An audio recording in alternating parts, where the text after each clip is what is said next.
while other cities dealing with the massive influx of illegals do. Lawmakers today investigating election integrity, what they say about tech entrepreneur Mark Zuckerberg, and why they say he shouldn't be allowed to donate election office. With the recent court ruling, Donald Trump's immunity will not apply in his election interference case. A senior research fellow at the Heritage Foundation tells us how this ruling will impact future presidents.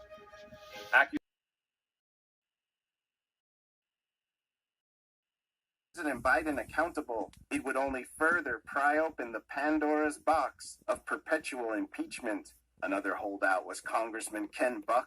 I think the principle is very clear that Mayorkas did not commit a high crime or misdemeanor.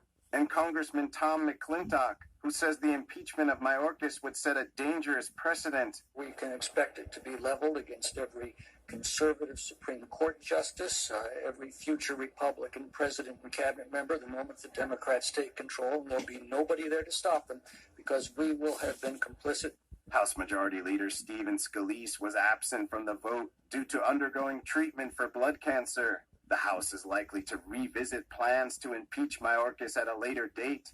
But even if Republicans are able to impeach him, he's not expected to be convicted in a Senate trial, where Republican senators have been cool to the effort. Daniel Monahan, NTD News. After the failed impeachment vote, Congressman Kevin Hern talked to NTD about how Republicans could proceed. I do believe he'll be ultimately impeached as soon as we get our majority back to where it needs to be in full force. And either he is willfully violating the law or he is actually carrying out the orders of the President of the United States. Either way, he is not doing his job in defending this nation from the onslaught of illegal immigrants at the southern border. Republican Congress members have been pushing to impeach Mayorkas for months. The two articles of impeachment accuse Mayorkas of refusing to comply with federal immigration laws and violating public trust. What's more, the House also failed to greenlight a bill that would send billions of dollars in military aid to Israel. Congressman Kevin Hern addressed the funding for Israel and growing concerns about anti-Semitism in politics.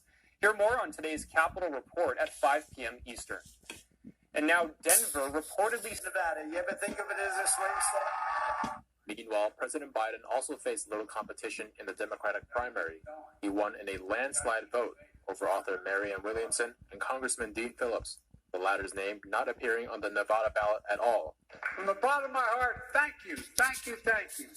You all are the reason why I'm President of the United States of America. You're the reason.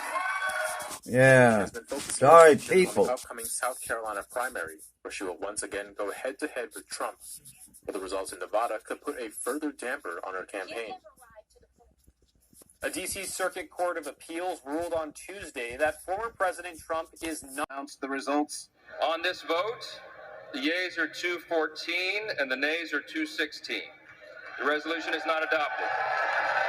The vote took place after 2 hours of hard-hitting floor debate.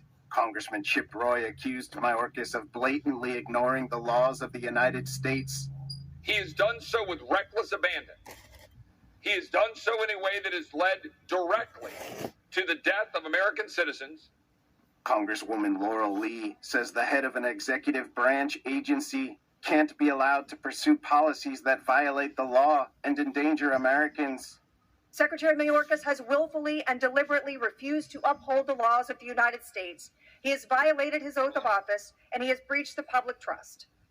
House Democrats united against the effort, calling the proceedings a sham. Congressman James McGovern says impeachment is a solemn act.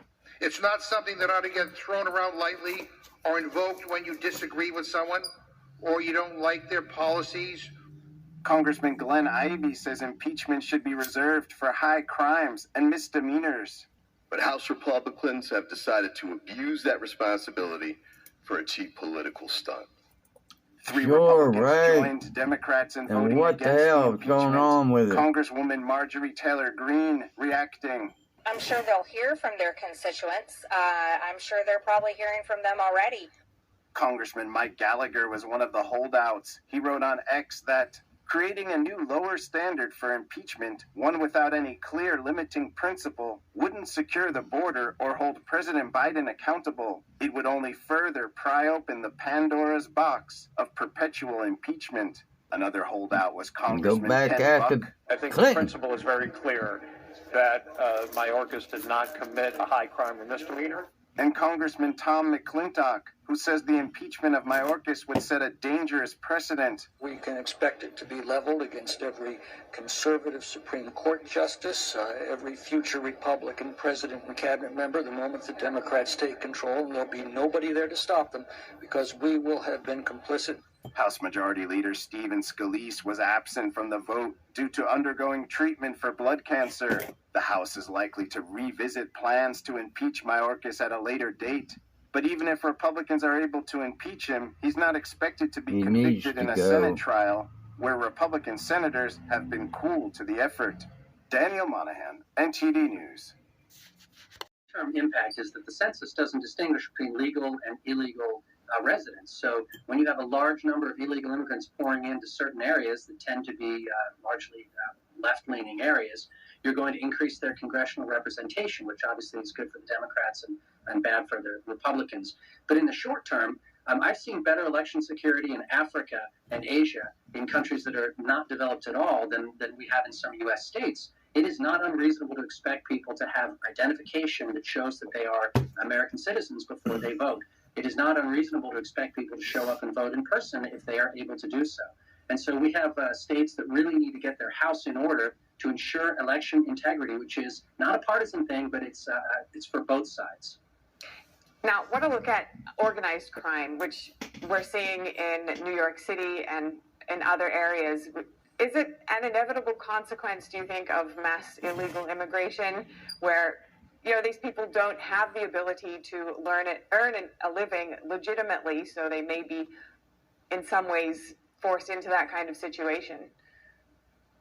I would reject the argument that just because you're poor means you turn criminal. There's an awful lot of poor, hardworking people in the United States and unemployed people and people on welfare who've never committed a crime in their lives. The bigger problem is that men commit more crime than women on average. Younger people commit more crime than older people on average. And so who are we letting in?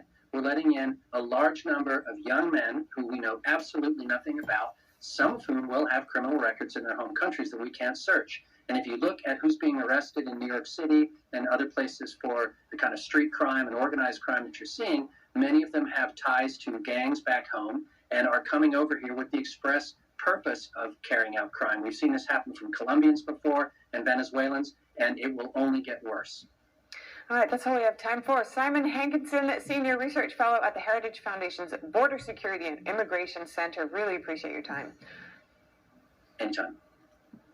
Turning now to the Israel. November, the American people are going to know. Really? Your friends.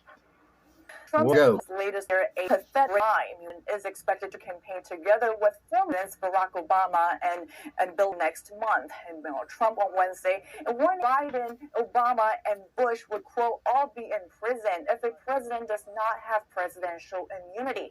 And that's Trump's latest response to a Tuesday ruling here by a D.C. appeals court denying his claim of presidential immunity in the 2020 election interference case. Trump is expected to appeal that decision to the U.S. Supreme Court in the coming days. Steve. So, Iris, it does seem we'll see Trump again juggling between the campaign trail and the courtroom in the coming weeks. So what about the other legal challenges that Trump's facing, like the efforts to remove him from the ballot? Right, so the U.S. Supreme Court is going to hear oral arguments tomorrow, actually, on the Colorado Supreme Court's ruling to remove Trump from the primary ballot. So we're going to hear directly from Trump's lawyers, especially on their argument that doing so would effectively disenfranchise tens of millions of Americans and also, what in their words, unleash chaos if other states want to follow suit. Steve. So much to watch for, as the outcome of this case could reverberate across all 50 states. And to use Iris Tao reporting live from the White House. Thank you, Iris. And coming up, Nikki Haley finishes second in the Nevada Republican primary, where former President Trump wasn't even on the ballot. Find out more about the results from last night and what they mean for the former president.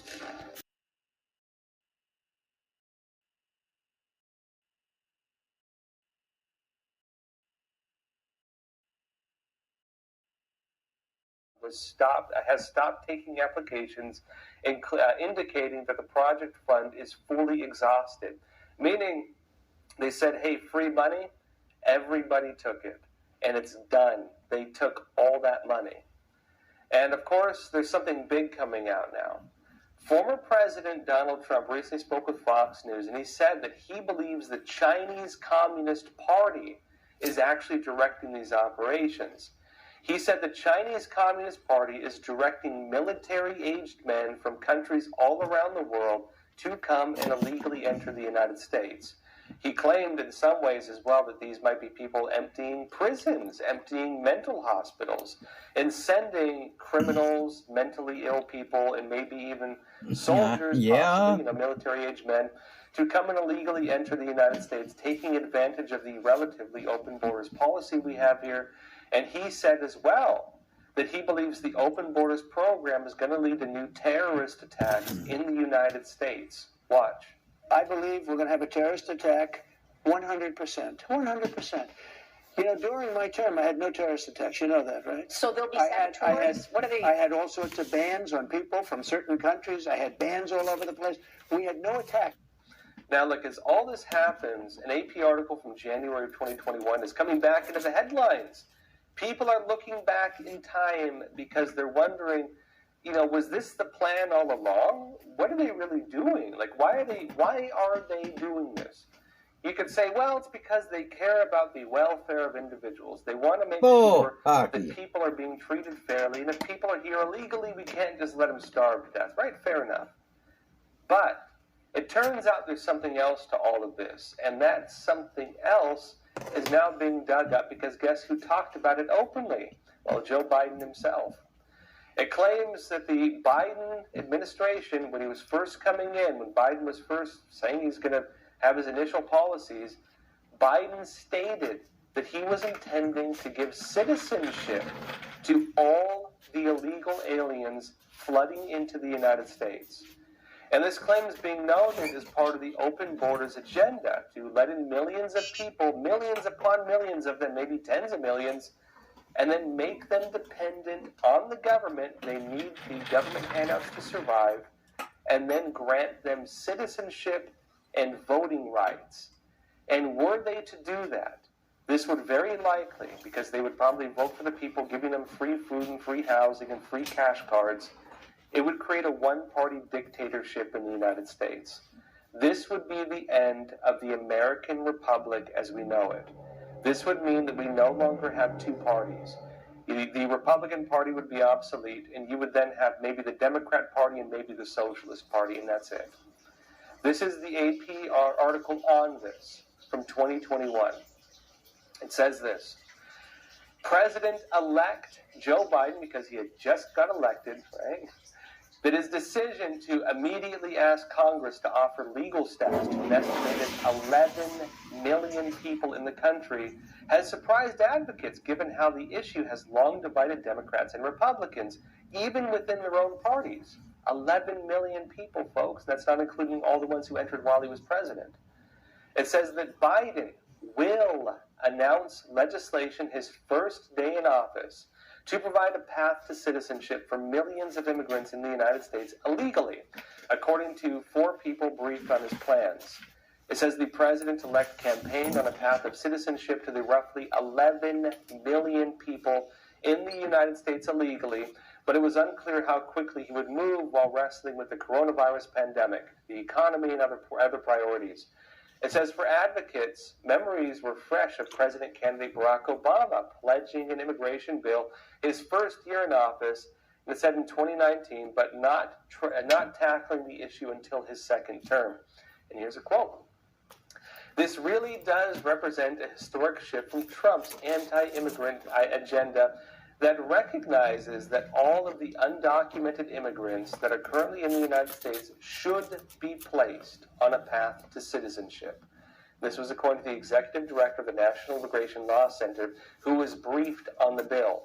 And it says that if it was successful, the legislation would be the biggest move toward granting status to people in the country illegally since President, guess who, Ronald Reagan, bestowed amnesty to nearly 3 million people in 1986. And when Reagan did that, by the way, California was a solid red state. California is a Republican state.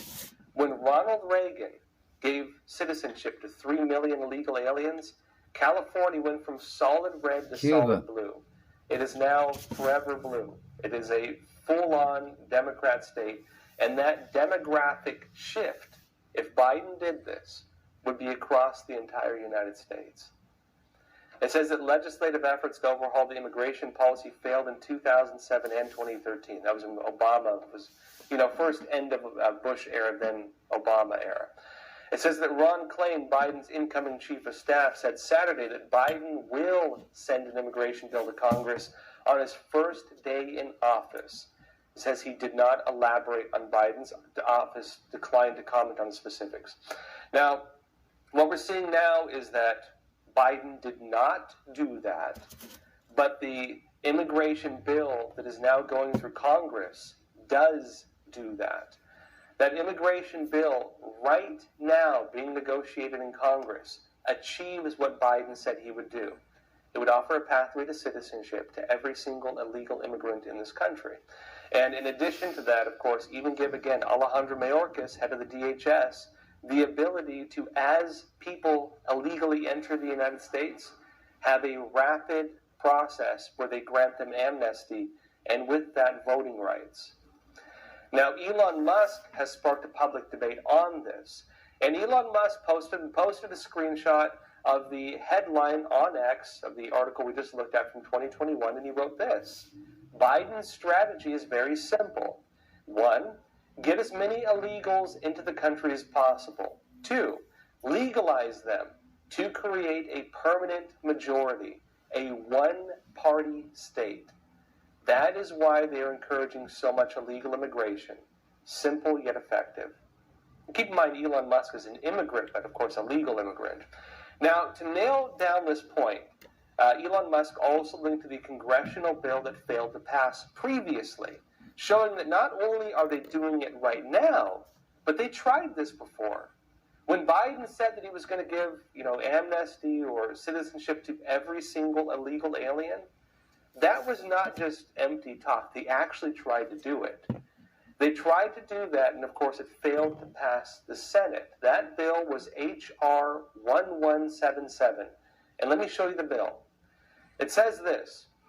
It says, quote, a bill to provide an earned path to citizenship to address the root cause of migration and responsibly manage the southern border and to reform the immigrant visa system and for other purposes, right? Earned path to citizenship. I think that means that they earned the right to citizenship by coming here and illegally entering the country. And Elon Musk is also pointing out that some of the issues with the free handouts that the illegal immigrants are getting. And he said this as well. A few of the things you probably don't know. Illegals in America get bank loans, mortgages, insurance, driver's licenses, free health care in New York and California at least, and in-state college tuition. They get free college. And he says, what's the point of being a citizen if an illegal gets all the benefits but doesn't pay taxes or do jury duty? And I should remind you, Americans don't get some of these things. American citizens don't get free health care. American citizens don't get free college. And of course, that's not technically free either. It is paid for by your tax dollars. It's paid for by your premiums, and the free housing and free subsidies for that are paid for in rent hikes. If you're wondering, Elon Musk says it right here, quote, if you're wondering why housing is so expensive, this is a major contributor. Supply and demand, folks. Supply and demand. If there's 10 houses and 20 people want them, what happens? There's 10 houses, 5 houses are given away for free by the government, and the American people compete for the remaining 5. What happens? The cost of those houses will skyrocket to the very limit of what those remaining people can pay. Of course, it's not that drastic, but just it's like that in California now. They subsidize free housing for one group of people using your money. And then we have to compete over the remaining housing as the federal government restricts permits, notably for example, single-family homes, buying up single-family homes. That's why rent is so expensive. Well, everyone, that's all for tonight. Thank you for joining us, and as always, please take care. The only reason why it did not pass in 2020 is because Republicans had control of the Senate until 2022. And they complained about 2 Republican senators